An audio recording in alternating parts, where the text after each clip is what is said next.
You're listening to 90.7 FM WKGC, Panama City.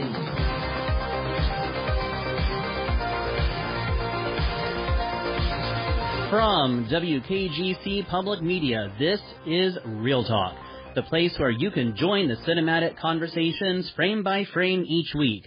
I'm your host, R.L. Terry. If movies are your thing, give us a ring, 850-772-6803. You can also send a message on the WKGC Facebook page or email us at wkgcnews@wkgc.org.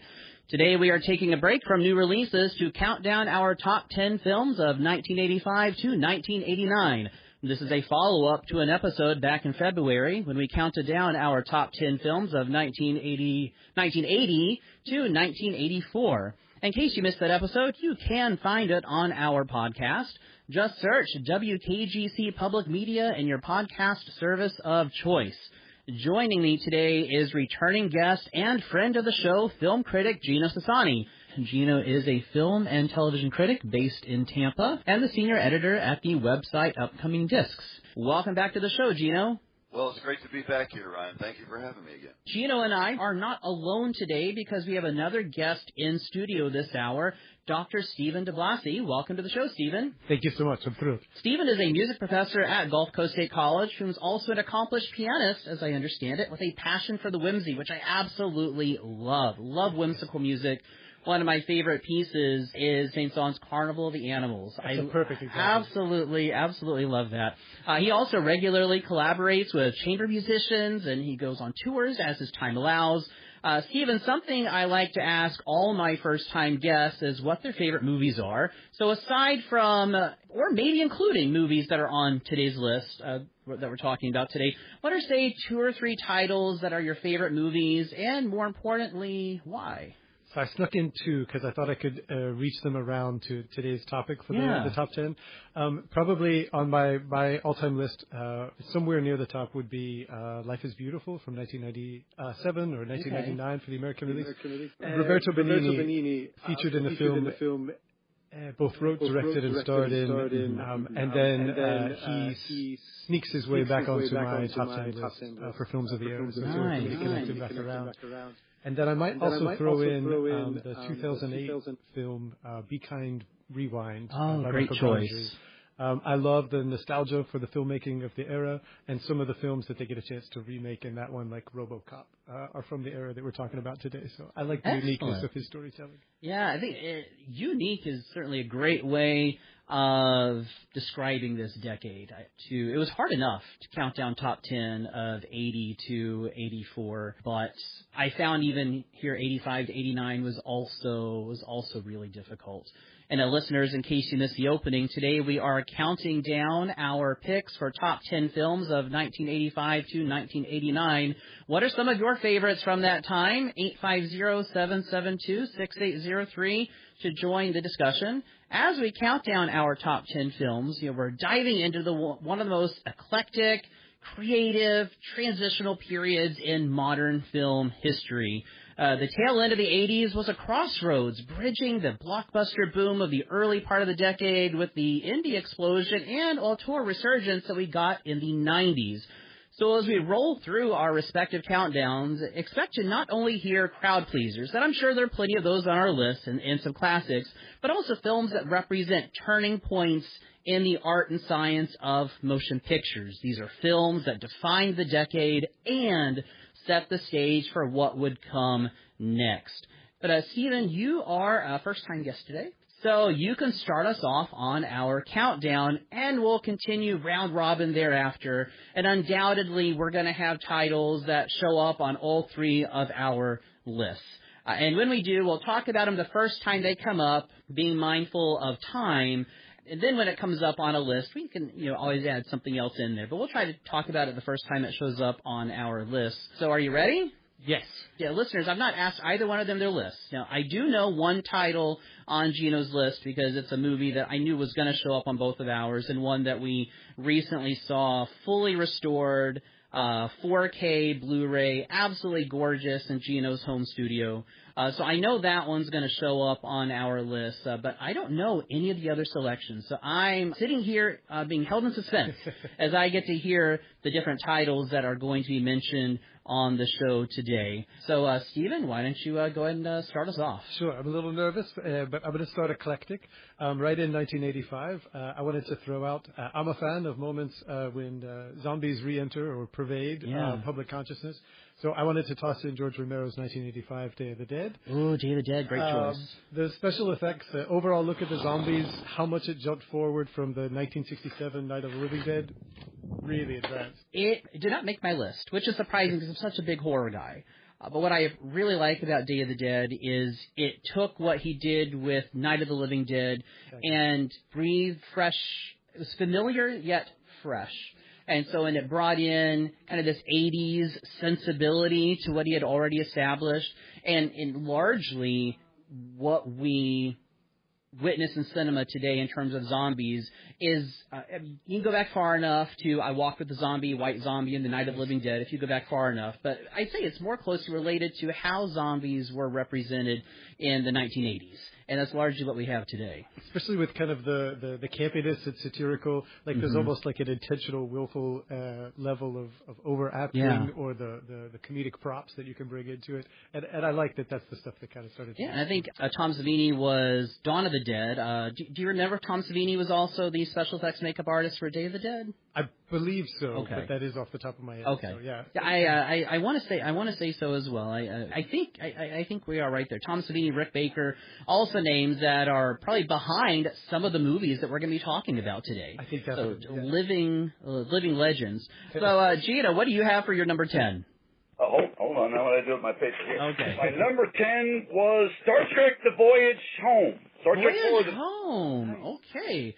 As much as I know you and I love the Star Trek universe, I can't say that Voyage Home leapt to my mind. Why did Voyage Home make that top 10 slot on your list?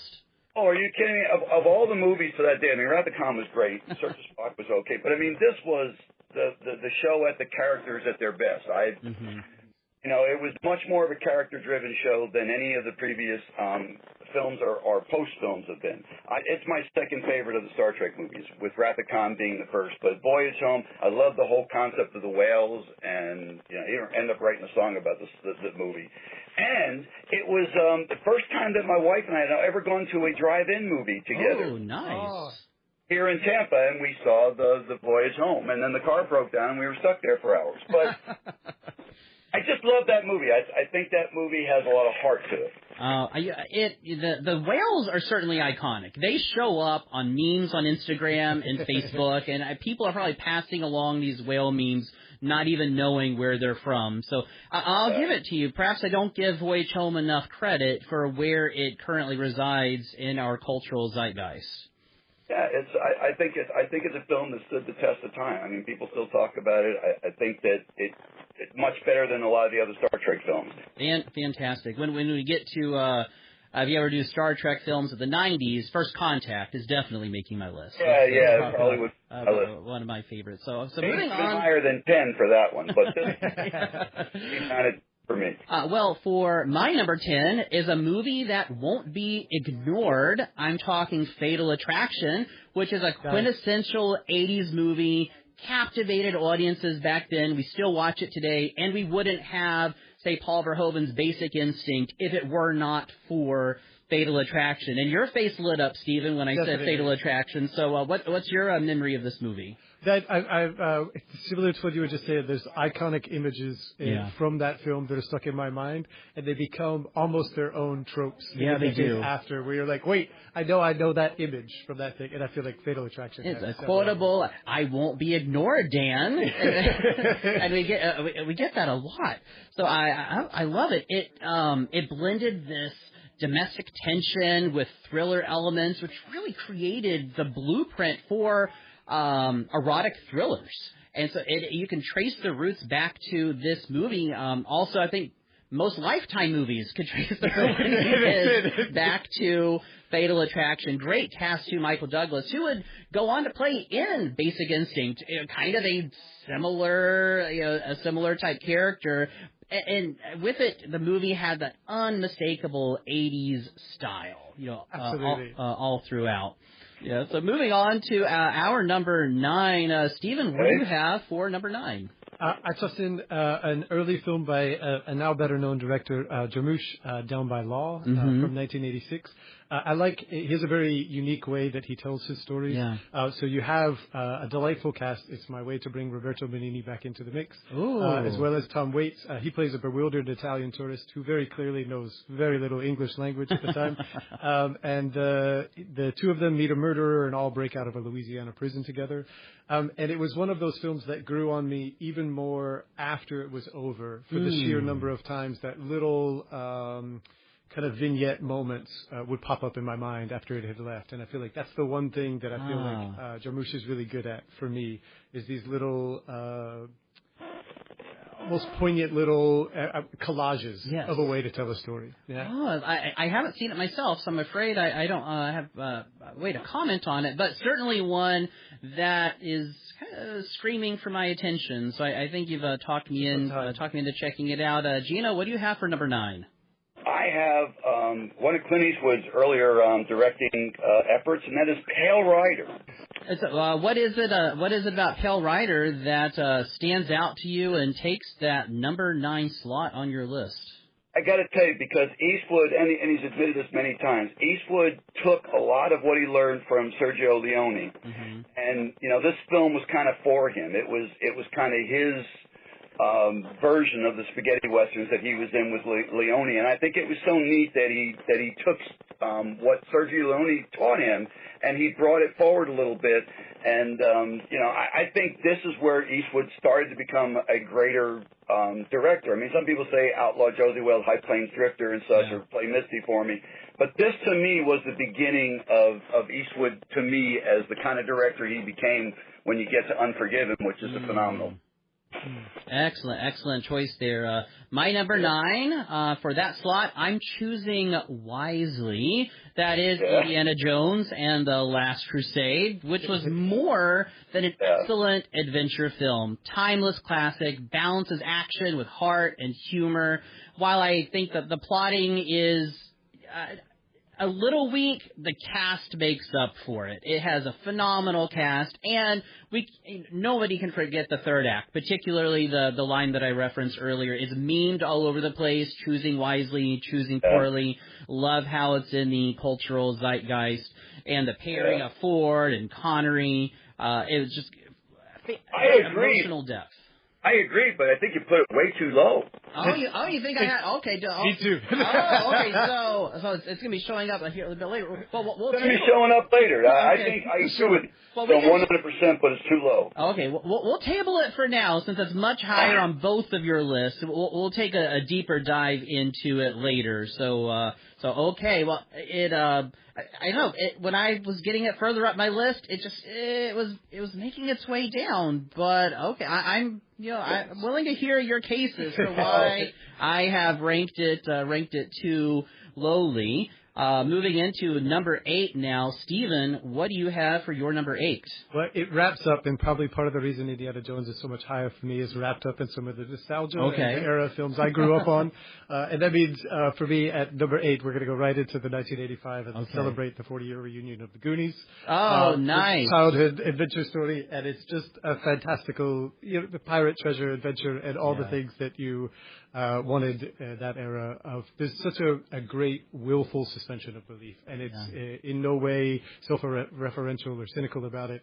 It's just there for it. It's exactly. And Cyndi Lauper's title track song. Exactly. Goonies are good enough. So Goonies is also on my list. It's a little further up, but we can talk about it now. And I agree with you, Stephen, that it's more than just a kids' adventure movie. It's a cultural touchstone. It captured the spirit of childhood in the 80s, which we see reflected today in shows like Stranger Things. And so we wouldn't have shows like Stranger Things if it weren't for movies like Stand By Me, like The Goonies, and others. I love the it's character driven at its core. We have this high concept plot, but it really is a character driven piece, capturing that moment, that liminal space in childhood between being a child or a young teen and being a young adult. And I think it does a great job with that sort of this rite of passage, classical Spielbergian, and it just throughout the whole film, and it really captures our imagination. Gino. Well, here's where it's funny. Oh, okay, go ahead. Goonies almost made my list, but a movie very similar to Goonies, but I end up liking better. I think it's one of the most underrated movies from this period, and that is Joe Dante's Explorers. Ooh, Joe Dante, a filmmaker that I adore, just is a legend. He is. And Explorers is a very underrated film. I mean, it's got a very messy ending, which he talks about a couple times about it, that, had to do with a lot of different things. But that movie, you want to talk about the same thing about the kids, the coming of age and having the heart. I mean, to me, this was better than Goonies, but a lot of the same kind of things that you could say about Goonies, I think you can say about Explorers as well. Nice. My number 8, and this will be the last one before we head into our first break here. My number 8 is Back to the Future, which wasn't just a box office smash. As we all know, it also became a cultural touchstone. I found myself writing that a lot in my notes, that these movies that I'm referencing were these cultural touchstones. And this is probably when, Stephen, you and Gino are going to tell me, yeah, but you ranked it too low. Oh, so, that's probably just like with that earlier. But it's been in theme parks. I wish it was still at Universal Studios Florida. I'd rather have it than The Simpsons, but it's been in theme parks. It's been board games. It's inspired TV shows. A Broadway musical like this has been such a huge film. And you're making the argument for it. Yeah. It's rated too low. Telling us all the reasons why it should be higher. Okay. I know when I'm whipped. So you're listening to Real Talk on 90.7 WKGC. I'm your host, R.L. Terry, and I'm joined today by returning guest and friend of the show, film critic Gino Sassani, and first-time guest, Dr. Stephen DeBlassi, professor of music at Gulf Coast State College. When we come back, we'll continue our countdown of top 10 films of 1985 to 1989. What are some of your favorites? Join us this hour, 850-772-6803. You can also send a message on the WKGC Facebook page or email us at wkgcnews@wkgc.org. We'll be right back after this break. On This Old House Radio Hour, after a breakup or divorce, Stacey Lappick helps individuals redesign their homes and their healing through the science of biophilic design. A lot of it is practical. Do you work from home? Do you have children coming over? Things like that. Plus, cartoon legend Billy West tells us what really haunted his North Hollywood home. That's this week on This Old House Radio Hour. Here at Wednesdays at noon on 90.7 FM, WKGC, Panama City. Forget text messages. Catherine Kuchenbecker is developing tech to reach out and touch you. You could send not just a little buzz, but like a pat or eventually a caress or a congratulatory one, a high five that comes in over your chat. Ideas about our skin and how we interact with the world. That's next time on the TED Radio Hour from NPR. Saturdays at 9 a.m. on WKGC. Welcome back to Real Talk on 90.7 WKGC. I'm your host, R.L. Terry, and I'm joined today by returning guest and friend of the show, film critic Gino Sassani, and first-time guest, Dr. Stephen DeBlassi, professor of music. Today we are counting down our top 10 films of 1985 to 1989. If you missed the first segment, you can always listen later this week on our podcast. Just search WKGC Public Media in your podcast service of choice. Want to let us know what some of your favorites are, or even tell us why we're wrong and where we ranked a movie? Give us a call, 850-772-6803. Okay, we've counted down from 10, 9, 8. Some great titles there. Just so much to choose from during this 5-year span. It's so very difficult. But we're down to 7, sort of our mid-range tier here. So, Stephen, I'm going to go to you. So what do you have for your number 7? So for number 7, there was a toss-up in mind on action movies that I wanted to give tribute to, and I couldn't decide which way to go. So for better and worse, we're going to run with 1987's Lethal Weapon. Ooh, nice. Danny Glover's really grounded family man against Mel Gibson's impulsive and suicidal wild card. Not only is it the chemistry between them and the really strong supporting cast really make you kind of care about the characters, but to its credit, the action feels very unrelenting. The choreography of the action in that has moments where it just propels itself ever forward. It feels breathless in the way they put it together. It's character driven at its core within this high concept plot. Exactly. So it's accessible, it's fun, it's highly entertaining, but at its core, it is character driven. And I love when movies do that. They don't convolute the plot. Simple plot, complex characters. Lethal Weapon, great pick. Gino, what do you think? Lethal Weapon at Stevens number 7. Do you think that's where it belongs, or is he? You know what? It didn't make my list, but it almost did. He's absolutely right. Lethal Weapon was a defining film for those kind of buddy cop movies that went forward and such. So he's right about that. But my number 7, you guys are probably going to say should have been higher, so I'm going to be in your place. And that is James Cameron's Aliens. I think that James Cameron is the only one who's been able to take the Alien franchise and build on it and say something incredibly. That movie is so much adrenaline in it. It's so well paced and done, and no one has done anything with, including the recent stuff. No one has done with the Alien franchise what Scott did originally, and then James Cameron came on. And I think this might have been one of James Cameron's earlier big films, that and the Terminator things, and I think the films that kind of gave us his style, and we learned about him. So I think Aliens, you're probably going to say it belongs higher, right? Actually, Gino, Aliens isn't on my list at all. No! I'm going to tell you why. It is because it is not a horror film.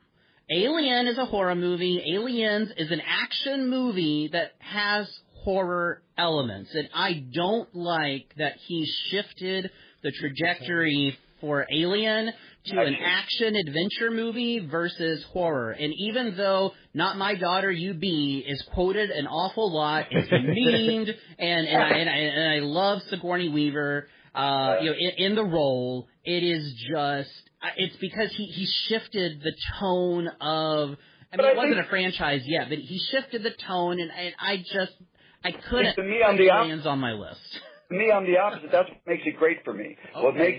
He took this thing that was a horror film, and he made something entirely different out of it, but still made it a really solid movie. And nobody's been able to do any. I don't care if you talk about the Alien Predator stuff. No, I agree. You and I can agree there. It did an excellent job of capturing what many people love about the original and found a new way of crafting it for the 80s sensibilities at the time, and in a way that it remains timeless. And you're right, nobody's come close to rising to that level. Yeah, I love what you said about the pacing. I feel like it's the thing I struggled the most, especially like in the action world from this era. With Aliens, with Die Hard. How do you who is it you're going to try to give the credit to? Now, Gino, Aliens may not have made my list, but a sci-fi horror movie did make the number 7 spot on my list. Hey, what's that? And I'll give you a clue. Sometimes a remake can be better than the original. Do you know what I'm thinking? Wow, remake better than the original? No, I don't know. For the 85 to 89, I'm stumped. I'm talking Cronenberg's The Fly with Jeff Goldblum. As much as I respect the original version of The Fly, the remake it just far exceeds anything the original did. Wonderful update to a sci-fi horror classic.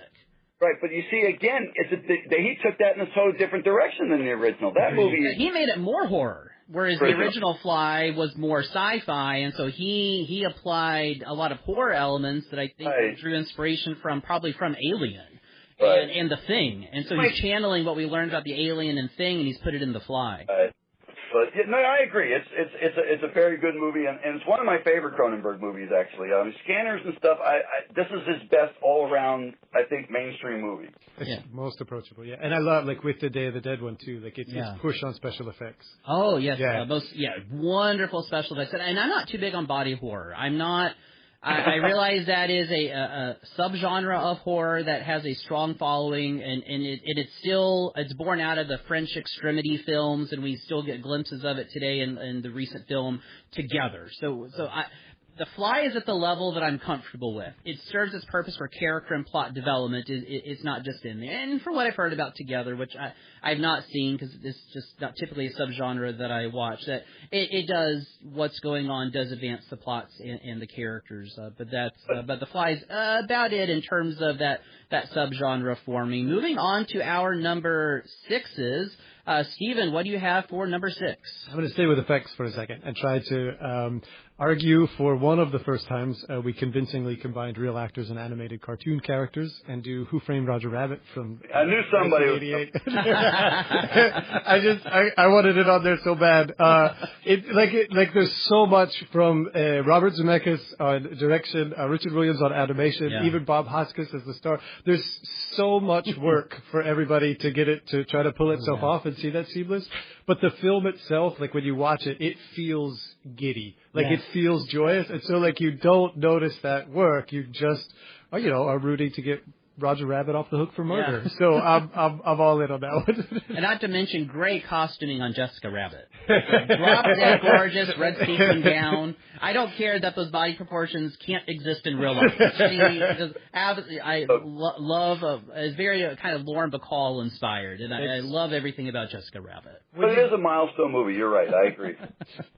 So, Gino, what about you? Number 6. Another one with Sean Connery in it. The Untouchables. Oh, nice. Solid choice. That's a phenomenal film. I can watch that film over and over again, man. And I still always love the one where he pretends to be interrogating the dead guys to scare the hands off the other guy. And he's like, "You're gonna talk," and he just shoots them and scares everybody. Maybe in all movies. Yeah, great choice there, Gino. For my number 6, there's so many movies from the 80s with either strong cult followings, have big fandoms, or just typifies the greatness of camp that they all couldn't make my list. But one had to make my list, and that one is a camp masterpiece, and that is Clue. With a brilliant exercise in comedic timing, wordplay, an ensemble cast. It's just, I love how they reimagined the whodunit through the Clue board game. You're in the mansion. It feels like Clue. And it's all-star cast. And it is one that I've rewatched over and over again.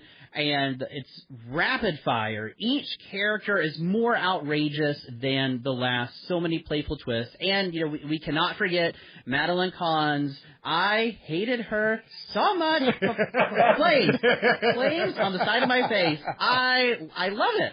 And so it's quotable. And, let us out, let us out, let us out, let us in. These are memed. I think a lot of people even know the Singing Telegram Girl, even if they don't know where it's from. I am your singing telegram. Pow!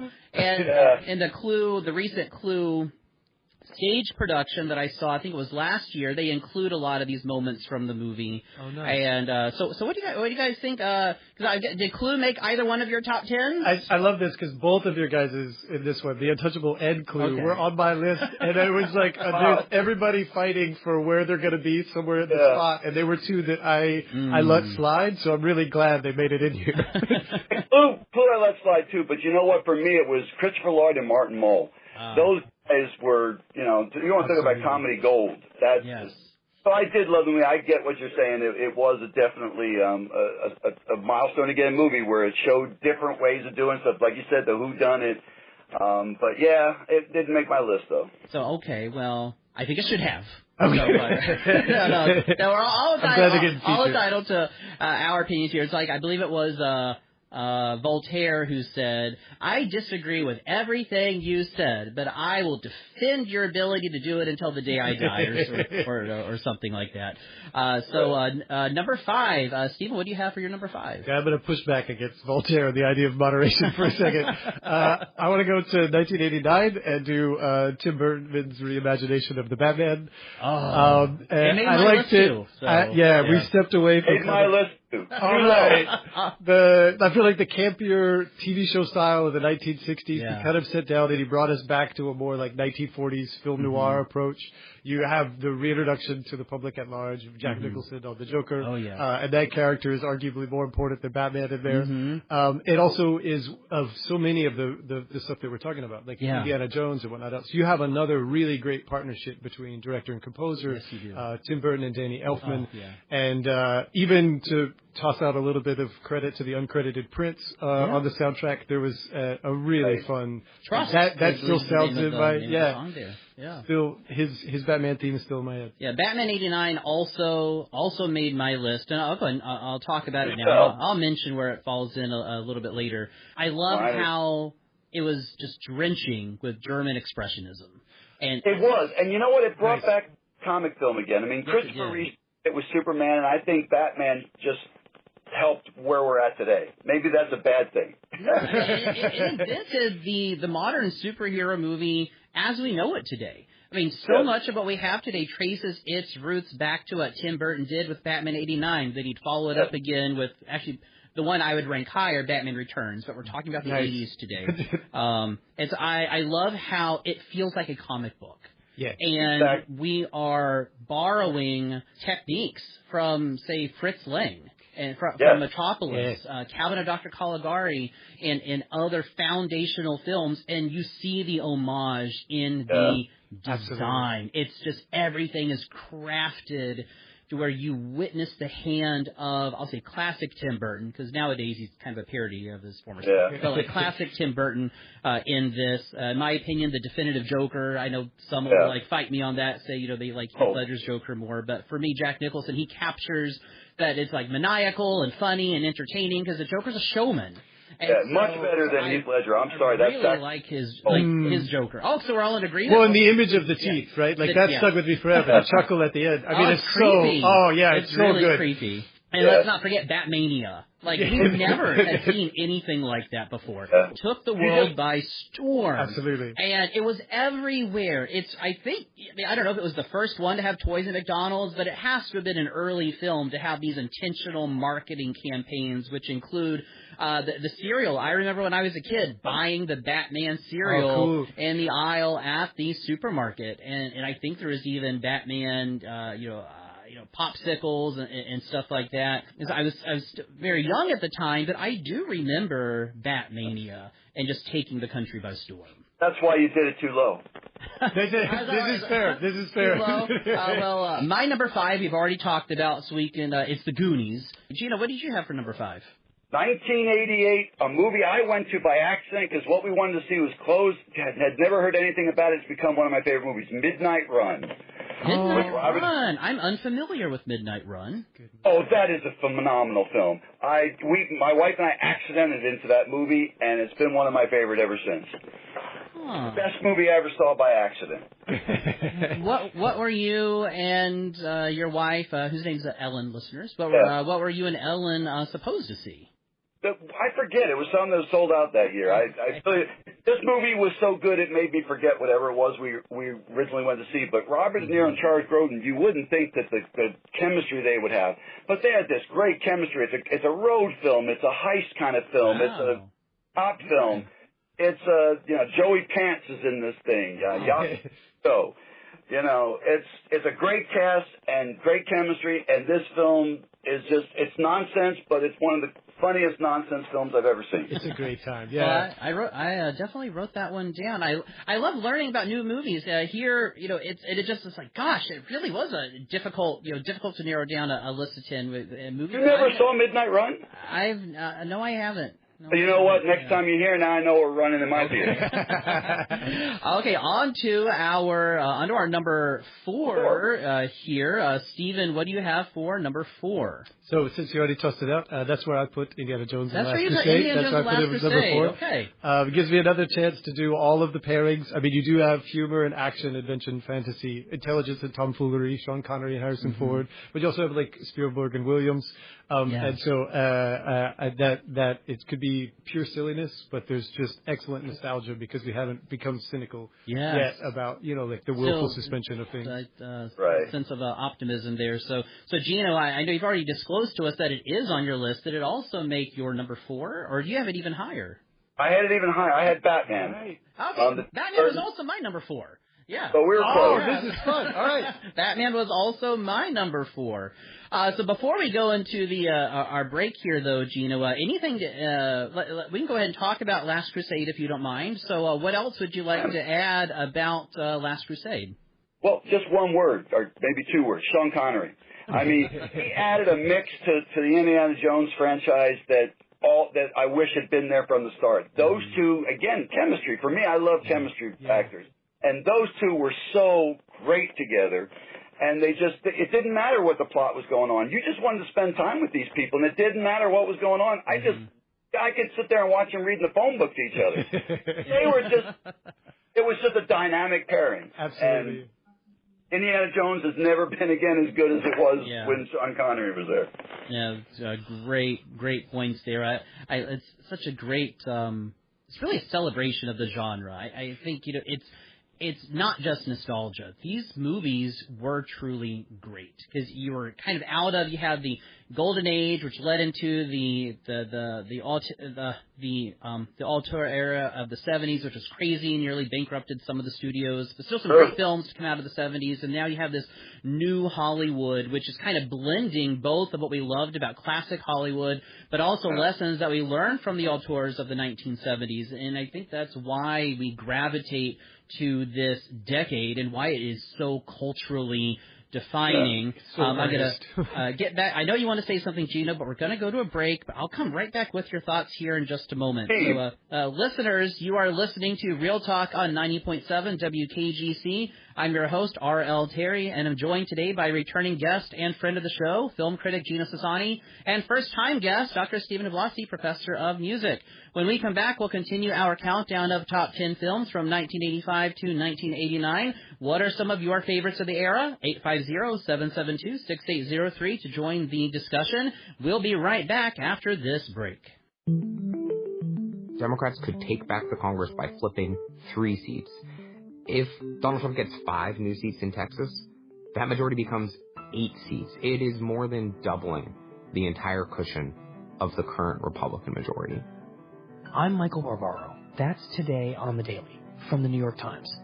Weekdays at 5:30 p.m. on WKGC 90.7 FM.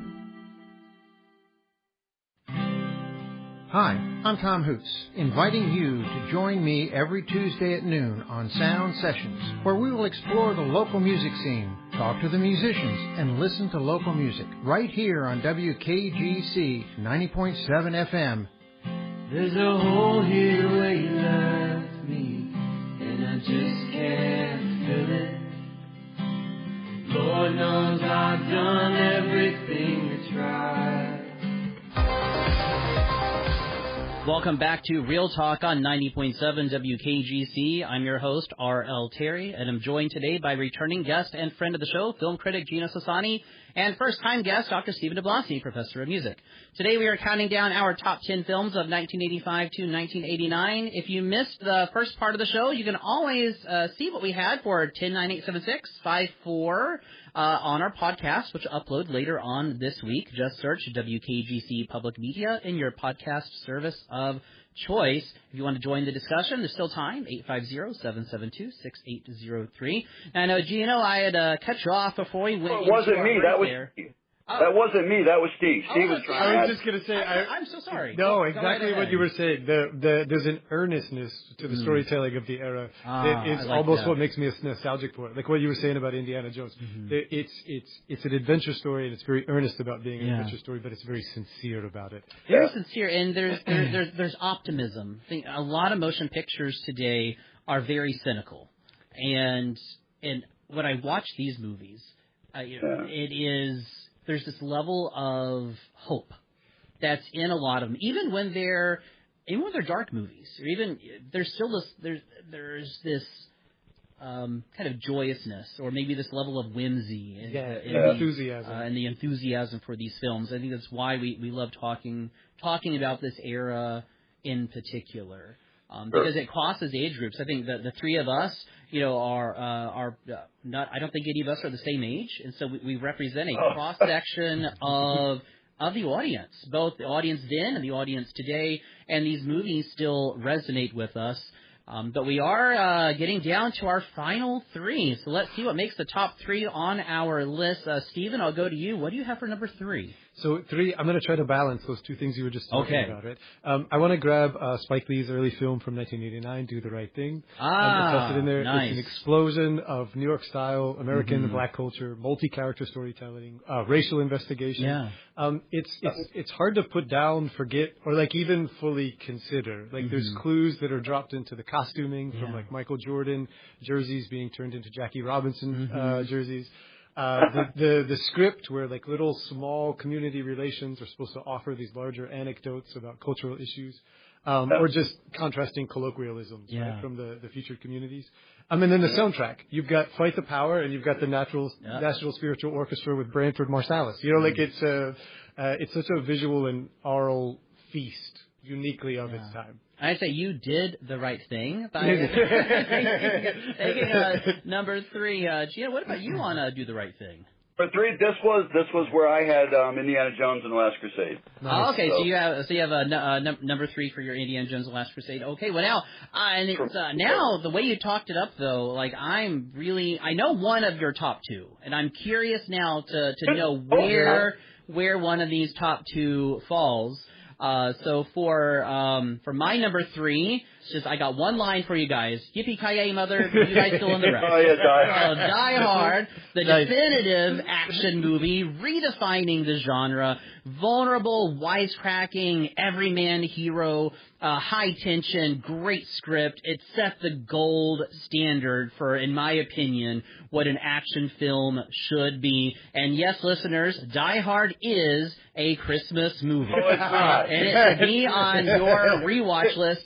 Movie that happens at Christmas time. The whole thing, he's at a Christmas party. You can't have Die Hard without Christmas. And we've got family, redemption, togetherness. Those are, I don't know what Christmas is like at your guys' house, but at my house, those are common themes at Christmas. It blows me away because Lethal Weapon actually opens with the Jingle Bell Rock playing. Same thing, the Christmas parties and whatnot. And nobody brings it up with Lethal Weapon. It's only Die Hard that people decide it has to be a Christmas movie. You know what makes that movie? It's Alan Rickman. One of the best villains of all time. Great villain there. But I love how the single movie sparks a debate every holiday season, whether or not Die Hard is a Christmas movie. We'll have to have a show. Lethal Weapon, Die Hard, Batman Returns. I also consider a Christmas movie. So we'll have to talk about all these movies. Are they Christmas movies, or do they just happen to take place at Christmas time? But we are down to our number 2. So Stephen, what do you have for number 2? Okay, so I'm going to throw in 1989 again with When Harry Met Sally. It's wonderful. Quintessential rom-com. It is. It's wonderfully predictable in a lot of ways. It checks all the same boxes. But there's also like an investigation of friendship, romance, gender, and all of that within the lens, right, of Nora Ephron and Rob Reiner. And when we get the line, I'll have what she's having. Exactly. There are some certainly iconic moments that have lasted for that one. And it brings me back to the earnestness that I mentioned earlier. Yeah. Gino, what about you? Number 2. This is where I had Back to the Future. Okay. I have Back to the Future is my second film for this. Now, we're all in agreement that Back to the Future is a great film. I'm curious though, Gino, why is it so high? Was it for everything we said earlier, or is there something else that gets it to rank, number 2 out of 85 to 89 for you? Yeah, well, it had a lot to do with not only the impact that the film had, but it also had to do with that, it was a family movie. It was an innocent movie that did a lot of cool things. And I got to tell you, the themes of the film, the going back and fixing mistakes and stuff, and your child. I thought there's a lot of hidden stuff in Back to the Future, and every time I watch it, I see something else that film's saying, and so it says so much. I think it's just a great film, and the sequel's not so much, but I don't know why. That movie I can watch, and I do usually watch. That's one of those movies I watch every year. I can watch that over and over and over again, and it's always fun. So for number 2, I have, and if you guys are like, there's no way you can put it that high, it's fine. But I'm a horror guy, so a horror film was going to crack the top 3. Nice. And so my pick, and it's not just because it's a horror film, it's because it is a great film that is also a great horror film, and a sequel that is on par with its original, and I am talking A Nightmare on Elm Street 3, Dream Warriors. I love Elm Street stuff. Horror's not my favorite. So Dream Warriors, in my opinion, it transcends film genre conventions through its richly drawn characters. Again, we have high concept plot, character-driven, inventive dreamscape, and it's a very much an empowering story of overcoming trauma, crafting this universally resonant tale of hope. It intersects with pop culture, music, Dawkins' title track, Dream Warriors, which listeners you'll hear after our show today. And it also has my favorite Freddy kill. That's the Welcome to Primetime B. You guys can fill in the blank there. That's a fatality where he shoves the girl into the TV. Love that. Love the Welcome to Primetime kill. My all-time favorite Freddy kill. And it is here in Dream Warriors. But I like Dream Warriors almost as much, if not the same amount, as I love the original Nightmare on Elm Street from 1984.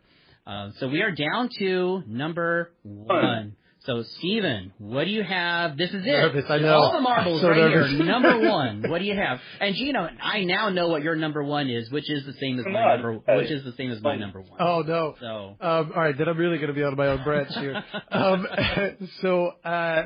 Partly just for the resonance of it, and its absolute celebration of filmmaking and storytelling. I want to throw in Cinema Paradiso. Oh my gosh, from that's my number 1. Is it really? Yes, it is. No, I was so nervous about throwing. I was like, I know it won Best Foreign Language Film. Like this is a whole around the world reach. It has to be your number 1, because I know it was going to be on your list. That's my number 1. Oh my God, no way. We got Morricone's soundtrack. I wanted to throw him out when you brought up Sergio Leone earlier. I was like, there's so much about this one that I want to just revel in.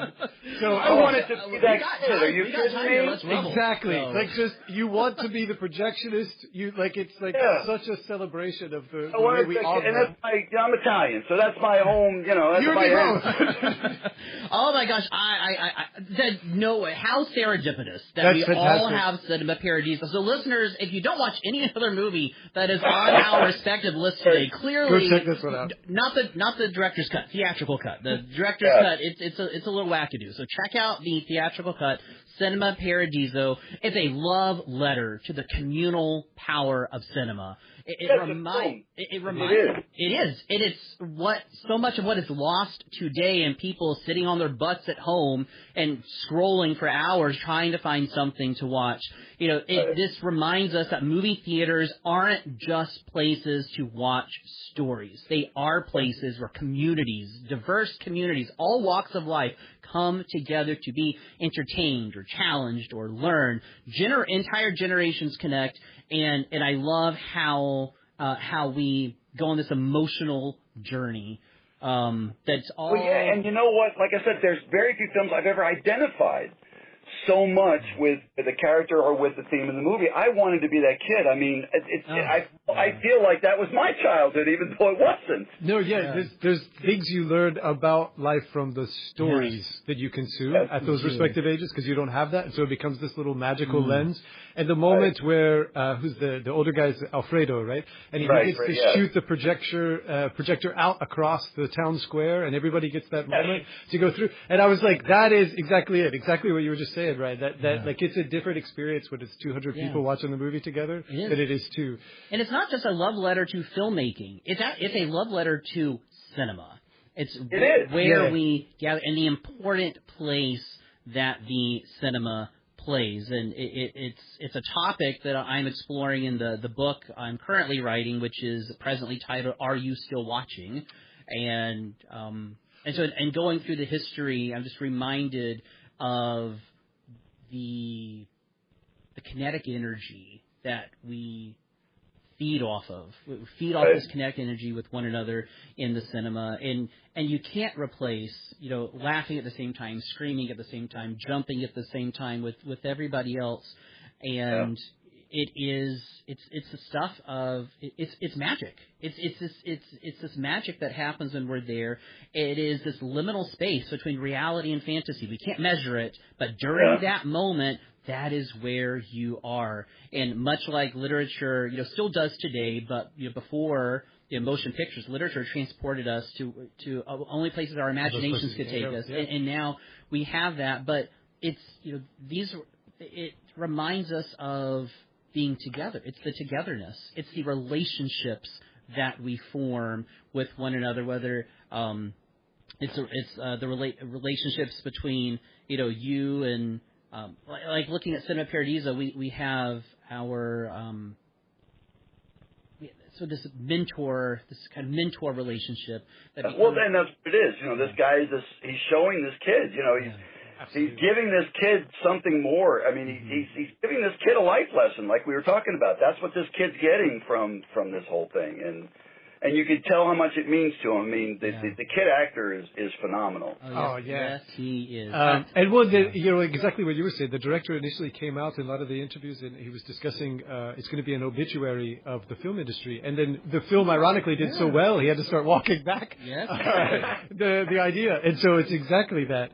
Because it feels almost autobiographical at that point. It really does. But we still have a couple of minutes here, so I'd be remiss if I didn't give you guys an opportunity to mention some honorable mentions, maybe one or two that just couldn't quite make the list, and then we'll wrap up our time together. So, Stephen, we'll go to you, and then Gino. So one or two titles that just didn't quite make your list? So the only one that I cut from mine and didn't pop up in one of your guys's is I was trying to decide between the nostalgia of something like The Goonies and where do you put something like The Princess Bride from 1987. Yeah. And so that one didn't make my list, but it was at least on my list of consideration. So I feel like we should throw it out into the mix.